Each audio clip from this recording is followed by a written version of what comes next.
தேவன் ஒரு மனிதனை வெளிப்படுத்த விரும்பினால் அந்த மனிதன் எல்லா வகையிலும் பாருங்க கர்த்தருக்கு பிரியமானவனாய், திடகாத்திரம் உள்ளவனாய், கர்த்தருடைய கேரக்டரை கொண்டிருக்கிறவனாய் இருக்கணுங்கிறத கர்த்தர் விரும்புகிறார்.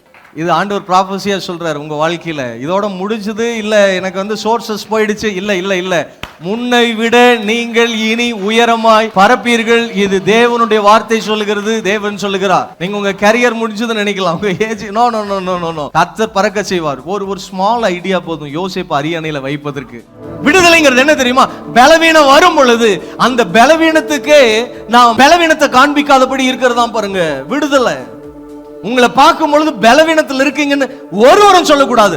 அப்படிப்பட்ட ஒரு லைஃப் ஸ்டைலை நீங்க கடைபிடிக்கிறது தான் விடுதலை. கர்த்தர் இன்றைக்கு சொல்லுகிறார், உங்க வாழ்க்கையில தேவன் உங்களுக்கு ஒரு சீக்ரெட் டிரான்சாக்ஷனை உங்க வாழ்க்கையில ஏற்படுத்த போகிறார். நீங்கள் உயருவது ஒருத்தருக்கும் தெரியாது, சீக்ரெட் நடக்கும். உங்களை பார்க்கும் போது பரிதாபமாவே பார்ப்பாங்க, ஆனா உண்மையில அவங்க தான் பரிதாபம்.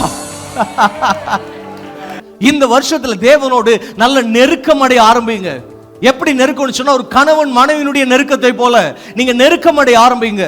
அவரிடத்துல நீங்க கெஞ்சி கூத்தாடுவதல்ல, விசுவாசத்தை நீங்க கடைபிடிக்கும் போதே மிராக்கிளை பார்ப்பீங்க. விசுவாசத்திற்கு வந்து முடிவு கிடையாது. இந்த அளவுக்கு வந்துட்டா விசுவாசத்துல நான் தேறிட்டேன் அப்படின்னு கிடையாது. விசுவாசத்துல முதல் படியே மிராக்கிள்ங்க.